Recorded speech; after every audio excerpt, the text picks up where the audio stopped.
ಇನ್ನು ಕರ್ನಾಟಕದ ಮಳೆ ಕಡೆಗೆ ಗಮನ ಕೊಟ್ಟಾಗ ಬೆಳಗಾವಿ, ಚಿಕ್ಕೋಡಿ, ಧಾರವಾಡ, ಗದಗ ಹೀಗೆ ಉತ್ತರ ಕರ್ನಾಟಕದ ನಾನಾ ಭಾಗಗಳಲ್ಲೂ ಕೂಡ ಮಳೆ ರಣಚಂಡಿಯಂತೆ ಸುರಿತಾ ಇದೆ. ಭಾರೀ ಮಳೆಯಿಂದಾಗಿ ಹಳ್ಳ ಕೊಳ್ಳಗಳು ತುಂಬಿ ಹರಿತಾ ಇದ್ದು ಹಲವೆಡೆ ಸೇತುವೆಗಳು ಮುಳುಗಡೆಯಾಗಿದೆ. ನೂರಾರು ಎಕರೆ ಪ್ರದೇಶದಲ್ಲಿ ರೈತರು ಬೆಳೆದಿದ್ದಂತ ಬೆಳೆಗಳು ಸರ್ವನಾಶ ಆಗ್ತಾ ಇದೆ.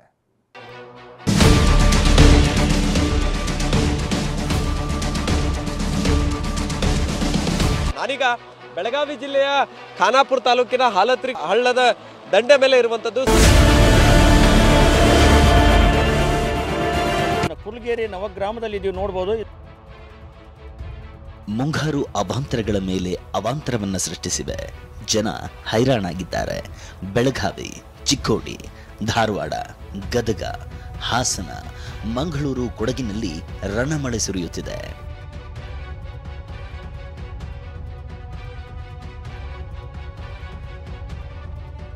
ಇದು ಬೆಳಗಾವಿಯ ಖಾನಾಪುರ ಹೊರವಲಯದಲ್ಲಿ ಹರಿಯುತ್ತಿರೋ ಹಾಲಾತ್ರಿ ಹಳ್ಳದ ಪರಿಸ್ಥಿತಿ. ಖಾನಾಪುರ ಹೆಮ್ಮಡಗ ಸಂಪರ್ಕದ ಸೇತುವೆ ಜಲಾವೃತವಾಗಿದೆ. ಜನ ಬೊದ್ದಾಡ್ತಿದ್ದಾರೆ. ಇದರ ನಡುವೆ ಕೆಲವರ ಹುಚ್ಚಾಟ ಬೇರೆ. ನಾನೀಗ ಬೆಳಗಾವಿ ಜಿಲ್ಲೆಯ ಖಾನಾಪುರ ತಾಲೂಕಿನ ಹಾಲತ್ರಿ ಗ್ರಾಮದ ಹೊರವಲಯದಲ್ಲಿ ಹರಿಯುವಂತ ಈ ಒಂದು ಹಾಲತ್ರಿ ಹಳ್ಳದ ದಂಡೆ ಮೇಲೆ ಇರುವಂತದ್ದು. ಸದ್ಯ ಈಗ ಎಷ್ಟರ ಮಟ್ಟಿಗೆ ಇಲ್ಲಿ ಸೇತುವೆ ಮೇಲೆ ನೀರು ನುಗ್ಗುತ್ತಾ ಇದೆ ಅನ್ನುವಂಥದ್ದನ್ನು ಕೂಡ ದೃಶ್ಯಾವಳಿಗಳಲ್ಲಿ ಗಮನಿಸಬಹುದಾಗಿದೆ. ಪಶ್ಚಿಮ ಘಟ್ಟ ಭಾಗದಲ್ಲಿ ಸಾಕಷ್ಟು ಪ್ರಮಾಣದಲ್ಲಿ ಮಳೆ ಆಗ್ತಾ ಇರುವಂಥ ಕಾರಣಕ್ಕಾಗಿ ಸದ್ಯ ಈಗ ಅಪಾಯದ ಮಟ್ಟ ಮೀರಿ ಹಳ್ಳ ಹರಿತಾ ಇರುವಂಥದ್ದು. ಆದರೆ ಕೆಲವೊಂದಿಷ್ಟು ಅಲ್ಲಿ ಆ ಕಡೆ ಭಾಗದಲ್ಲಿ ಯುವಕರು, ಬಾಲಕರು ಈ ಒಂದು ಹಳ್ಳದ ಮೇಲೆ ಬಂದು ಹುಚ್ಚಾಟವನ್ನು ಮಾಡ್ತಾ ಇರುವಂಥದ್ದನ್ನು ಕೂಡ ಗಮನಿಸಬಹುದಾಗಿದೆ. ಬೆಳಗಾವಿಯ ಹಲವು ಕಡೆಗಳಲ್ಲಿ ಪ್ರವಾಹ ಭೀತಿ ಶುರುವಾಗಿದೆ. ಗೋಕಾಕ್, ಮೂಡಲಗಿ ಭಾಗದಲ್ಲಿ ಘಟಪ್ರಭಾ ನದಿ ಅಬ್ಬರಿಸುತ್ತಿದೆ.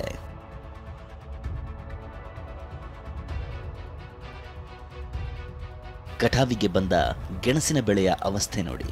ಇನ್ನೇನು 2-3 ದಿನಗಳಲ್ಲಿ ಕಟಾವಿಗೆ ಬಂದಂತಹ ಗೆಣಸಿನ ಬೆಳೆ ಈಗ ಸಂಪೂರ್ಣವಾಗಿ ನೀರಿನಲ್ಲಿ ಕೊಚ್ಚಿಕೊಂಡು ಹೋಗ್ತಾ ಇರುವಂಥದ್ದು.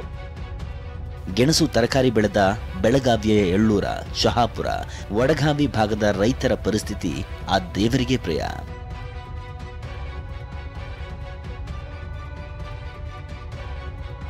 ಚಿಕ್ಕೋಡಿಯಲ್ಲಿ ಮಳೆಯಿಂದ ಭರ್ತಿಯಾದ ಹಳ್ಳದಲ್ಲೇ ಬೈಕ್ ಸವಾರರು ಹುಚ್ಚಾಟ ಮೆರೆತಿದ್ದಾರೆ.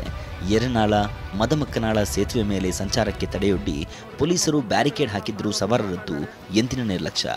ಮಹಾರಾಷ್ಟ್ರದ ಪಶ್ಚಿಮ ಘಟ್ಟ ಭಾಗದಲ್ಲಿ ಮಳೆ ಅಬ್ಬರಿಸುತ್ತಿರೋದ್ರಿಂದ ಕೃಷ್ಣಾ ನದಿಗೆ 1.25 ಲಕ್ಷ ಕ್ಯೂಸೆಕ್ ನೀರಿನ ಒಳಹರಿವು ಹೆಚ್ಚಳವಾಗಿದೆ. ಇದರಿಂದ ಕೇವಲ ಬೆಳಗಾವಿ ಜಿಲ್ಲೆಯೊಂದರಲ್ಲೇ ಈವರೆಗೆ 18 ಸೇತುವೆಗಳು ಜಲಾವೃತವಾಗಿವೆ.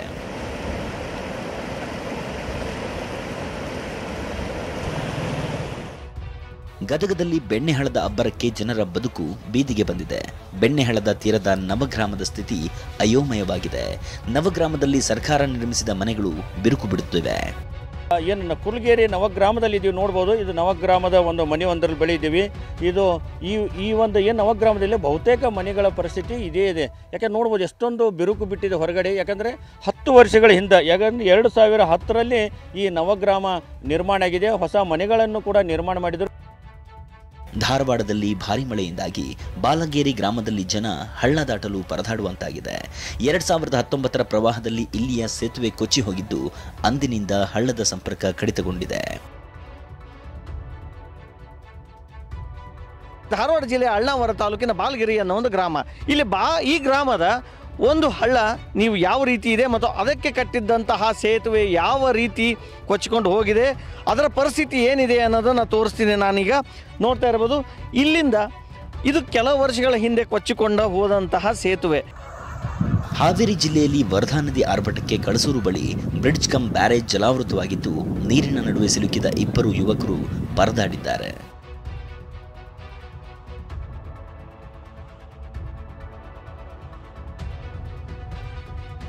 ಉತ್ತರ ಕರ್ನಾಟಕ ಭಾಗದಲ್ಲಿ ವಿಪರೀತ ಸುರಿಯುತ್ತಿರುವ ಮಳೆ ಜನಜೀವನವನ್ನೇ ಅಸ್ತವ್ಯಸ್ತಗೊಳಿಸಿದೆ.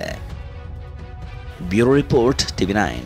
ಪಶ್ಚಿಮ ಘಟ್ಟ ಮುಂಗಾರಿನ ಆರ್ಭಟಕ್ಕೆ ತಣ್ಣಗೆ ಕಂಪಿಸ್ತಾ ಇದೆ. ಕೊಡಗು ಮತ್ತೆ ಆತಂಕದ ದಿನಗಳನ್ನ ಎದುರಿಸ್ತಾ ಇದೆ. ಪ್ರವಾಹದ ಭೀತಿ ಮಳೆಯ ತಂಡಿಯ ನಡುವೆಯೂ ಜನರನ್ನ ಸುಡುವಂತೆ ಮಾಡಿದೆ.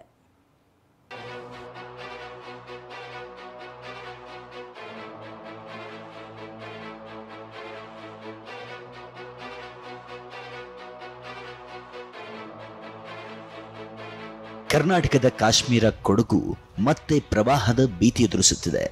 ಮಳೆ ಅಬ್ಬರಕ್ಕೆ ಮಡಿಕೇರಿಯ ಕಕ್ಕಬ್ಬೆ, ವಿರಾಜಪೇಟೆ, ಕಕ್ಕಬ್ಬೆ, ಎಗ್ಗುತಪ್ಪ, ನಾಲ್ಕೇರಿ, ಶ್ರೀಮಂಗಲ ಮತ್ತು ಪೊನ್ನಂಪೇಟೆಯಲ್ಲಿ ಹಲವು ರಸ್ತೆ ಸಂಪರ್ಕ ಬಂದ್ ಆಗಿದೆ. ಹೊದವಾಡ, ಬುಳಿಭಾಣೆ, ಹೊದ್ದೂರು, ನಾಪೋಕ್ಲು, ಮೂರ್ನಾಡು ಸಂಪರ್ಕ ಕಡಿತಗೊಂಡು ರಸ್ತೆ ದಾಟಲು ಸವಾರರು ಹುಚ್ಚು ಸಾಹಸ ತೋರಿಸಿದ್ದಾರೆ. ಕೊಡಗು ಜಿಲ್ಲೆಯಲ್ಲಿ ಆರಿದ್ರ ಮಳೆ ಆರ್ಭಟ ಜೋರಾಗಿದೆ. ಪರಿಣಾಮವಾಗಿ ಗ್ರಾಮೀಣ ಪ್ರದೇಶಗಳಲ್ಲಿ ಬಹಳಷ್ಟು ಅವಾಂತರಗಳು ಆಗಿರೋದನ್ನು ನಾವು ನೋಡ್ಬೋದು. ವಿಶೇಷವಾಗಿ ಮಡಿಕೇರಿ ತಾಲೂಕಿನ ಕಕ್ಕಬ್ಬೆ, ನಾಪೋಕ್ಲು, ಬುಳಿಬಾಣೆ, ಹೊದವಾಡ, ಹೊದ್ದೂರು ಈ ಪ್ರದೇಶಗಳಲ್ಲಿ ಬಹಳಷ್ಟು ಕಡೆ ಪ್ರವಾಹ ಬಂದಿದೆ. ಹಾಗೆಯೇ ಪೊನ್ನಂಪೇಟೆ ತಾಲೂಕಿನ ನಾಲ್ಕೇರಿ, ಟಿಶೆಟ್ಟಿಗೇರಿ, ಶ್ರೀಮಂಗಲ ಈ ಪ್ರದೇಶದಲ್ಲೂ ಕೂಡ ಬಹಳಷ್ಟು ಪ್ರವಾಹ ಬಂದು ತಗ್ಗು ಪ್ರದೇಶಗಳಿಗೆ ನೀರು ನುಗ್ಗಿದೆ.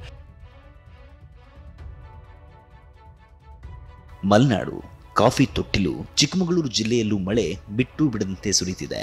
ಮೂಡಿಗೆರೆಯ ಬೈದುವಳ್ಳಿ ಸೇತುವೆ ಸಂಪೂರ್ಣ ಮುಳುಗಿದ್ರೆ ಗುತ್ತಿ ದೇವರ ಮನೆ ರಸ್ತೆ ಸಂಪರ್ಕ ಬಂದ್ ಆಗಿದೆ. ಹುತ್ತಿನಗದ್ದೆ ಗ್ರಾಮದಲ್ಲಿ ಭಾರೀ ಪ್ರಮಾಣದಲ್ಲಿ ಭೂ ಕುಸಿದಿದೆ. ಕೊಪ್ಪ ತಾಲೂಕಿನ ಹುತ್ತಿನಗದ್ದೆ ಗ್ರಾಮದ ಸಚಿನ್ ಎಂಬುವರ ಮನೆ ಸಮೀಪವೇ ಭೂಮಿ ಕುಸಿದಿದ್ರೂ ಅಧಿಕಾರಿಗಳು ಯಾರೂ ಸ್ಥಳಕ್ಕೆ ಹೋಗಲಿಲ್ಲ. ಇದರಿಂದ ಜನ ರೊಚ್ಚಿಗೆದ್ದಿದ್ರು. ಮಲೆನಾಡಿನ ತೀರ್ಥಹಳ್ಳಿ, ಹೊಸನಗರ ಭಾರೀ ಮಳೆಗೆ ಕಂಗೆಟ್ಟಿದೆ. ತುಂಗಾ ಡ್ಯಾಂನಿಂದ 40,000ಕ್ಕೂ ಹೆಚ್ಚು ನೀರು ಬಿಡುಗಡೆ ಮಾಡಲಾಗಿದೆ. ಶಿವಮೊಗ್ಗದ ಕೋರ್ಪಲಯ್ಯನ ಛತ್ರ ಬಹುತೇಕ ಮುಳುಗಿದೆ.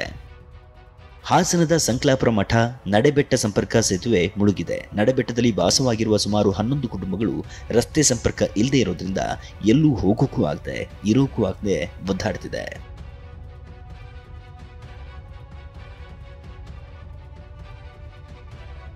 ಎರಡ್ 2018ರಲ್ಲಿ ಕೊಚ್ಚಿ ಹೋಗಿದ್ದ ಸೇತುವೆ ಇದುವರೆಗೂ ದುರಸ್ತಿಯಾಗಿಲ್ಲ.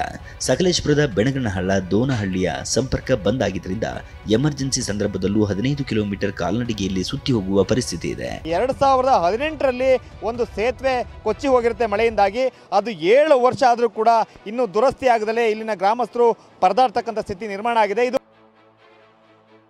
ಸಕಲೇಶಪುರದ ಕಡಗರವಲ್ಲಿ ಬಳಿ ಗುಡ್ಡ ಕುಸಿದಿದೆ. ಹೆಗ್ಗದ್ದೆ ಗ್ರಾಮದಲ್ಲಿ ಮಳೆಗೆ ಚರ್ಚ್ ಕುಸಿಯುವ ಭೀತಿ ಶುರುವಾಗಿದೆ. ಮೇಲೆ ಒಂದು ಚರ್ಚ್ ಇದೆ. ಇನ್ನು ಕೆಲವೇ ದಿನಗಳಲ್ಲಿ ಮಳೆ ಹೀಗೆ ಮುಂದುವರೆದ್ರೆ ಆ ಚರ್ಚ್ಗೆ ಅಪಾಯ ಆಗ್ತಕ್ಕಂಥ ಆತಂಕ ಈಗ ಎದುರಾಗಿದೆ. ಕೇವಲ ಒಂದು 20 ಅಡಿ ದೂರದಲ್ಲಿ ಚರ್ಚ್ ಇದೆ. ಅದರ ಪಕ್ಕ ಚರ್ಚ್ಗೆ ಸಂಬಂಧಪಟ್ಟಿರ್ತಕ್ಕಂಥ ಒಂದು ಕಟ್ಟಡ ಕೂಡ ಇದೆ, ನಾವು ನೋಡ್ಬೋದು ಅಲ್ಲಿ. ಅದರ ಸಮೀಪವೇ ಈಗ ಆಲ್ರೆಡಿ ಬಂದಿದೆ. ಇದು ಈ ಒಂದು ಗುಡ್ಡದ ಮೇಲೆ ಒಂದಷ್ಟು ಪ್ಲಾಸ್ಟಿಕ್ ಹೊದಿಕೆಯನ್ನು ಹಾಕಿ ತಡಿತಕ್ಕಂಥ ಪ್ರಯತ್ನವನ್ನು ಅಧಿಕಾರಿಗಳು ಮಾಡಿದರು. ಆದರೆ ಇಲ್ಲಿ ಸುರಿತಿರ್ತಕ್ಕಂಥ ಭಾರಿ ಮಳೆ ಮತ್ತು ಗಾಳಿಗೆ ಅದು ಯಾವುದೂ ಕೂಡ ನಿಲ್ತಾ ಇಲ್ಲ. ಗುಡ್ಡ ಕುಸಿತದಿಂದಾಗಿ ಶಿರಾಡಿ ಘಾಟ್ ಮಾರ್ಗ ಬಂದ್ ಮಾಡಲಾಗಿದೆ. ಚಿತ್ರದುರ್ಗ ಜಿಲ್ಲೆ ಚಳ್ಳಕೆರೆ ತಾಲೂಕಿನ ಬೋಗನಹಳ್ಳಿ ಗ್ರಾಮದ ರಸ್ತೆ ಕೊಚ್ಚಿಕೊಂಡು ಹೋಗಿದೆ. ವಿಪರ್ಯಾಸ ಅಂದ್ರೆ ಇದು ಇತ್ತೀಚೆಗಷ್ಟೇ ನಿರ್ಮಾಣವಾದ ರಸ್ತೆ. ಕಳಪೆ ಕಾಮಗಾರಿಯಿಂದ ರಸ್ತೆ ಕೊಚ್ಚಿ ಹೋಗಿದೆ ಅಂತ ಜನ ಹಿಡಿ ಶಾಪ ಹಾಕ್ತಿದ್ದಾರೆ. KRS dam ಬೋರ್ಗರಿಯುತ್ತಿದೆ. ಕೆಆರ್ಎಸ್ ತುಂಬಿ ತುಳುಕಲು ಇನ್ನೂ 4 ಅಡಿ ಮಾತ್ರ ಬಾಕಿ ಇದೆ. ಈಗಾಗಲೇ 19 ಗೇಟ್ನಿಂದ 33,000 ಕ್ಯೂಸೆಕ್ ನೀರು ಬಿಡುಗಡೆ ಮಾಡಲಾಗಿದೆ. ಇದರಿಂದ ಕಾವೇರಿ ನದಿ ಪಾತ್ರದಲ್ಲಿ ಪ್ರವಾಹದ ಆತಂಕ ಎದುರಾಗಿದೆ. ಬಲಮುರಿ, ಸಂಗಮ ಮತ್ತು ಗೋಸಾಯಿ ಘಾಟಿಗೆ ನಿರ್ಬಂಧ ಹೇರಲಾಗಿದ್ದು ಅಸ್ಥಿ ವಿಸರ್ಜನೆಗೂ ಅವಕಾಶ ಕೊಡ್ತಿಲ್ಲ. ಕೇರಳದಲ್ಲೂ ಭರ್ಜರಿಯಾಗಿ ಮಳೆ ಆಗ್ತಿದ್ದು ಮೈಸೂರು ಜಿಲ್ಲೆ ಎಚ್ಡಿ ಕೋಟೆ ತಾಲೂಕಿನ ಬೀಚನಹಳ್ಳಿ ಬಳಿ ಇರೋ ಕಬಿನಿ ಜಲಾಶಯ ಭರ್ತಿಯಾಗಿದೆ. Bureau report, TV9.